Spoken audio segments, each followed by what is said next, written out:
There's a story about Nasruddin who was walking along the road one day when he came upon a man who was sitting under a tree.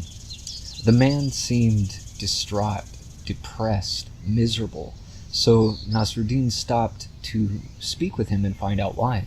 And the man explained that his life was very unfortunate and that all he owned was in this tiny sack which sat by his side. So you know what Nasruddin did? He grabbed the sack and he started running. And of course the man chased after him, but Nasruddin was very quick and was able to hide.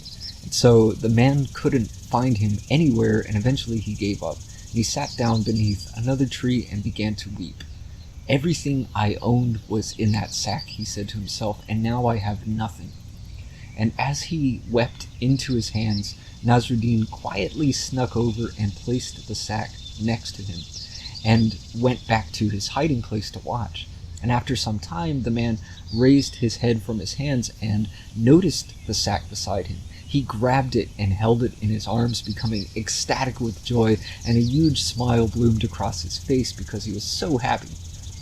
So the point of the story is that we should appreciate what we have in life, even if what we have is very little. Oftentimes it takes losing something for us to realize the value of it. There's so many things in life that we take for granted because we have some ideal in our minds of how much better things could be or should be, and it takes attention away from how fortunate we already are. And sometimes it seems like we have little or nothing, or that we have so many problems, or that so much is missing, but it's really a matter of perspective.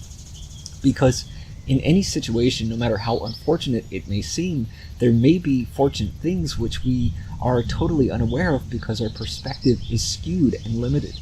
We're in such a habit of looking for everything we can find wrong with our situation that we overlook everything that's right about it. And so our happiness is not really dependent upon what we have, or having more, or having the perfect circumstances, but on being able to appreciate what we already have, regardless of how small it may seem or how imperfect. With the right perspective, we can find so many things to appreciate and be grateful for.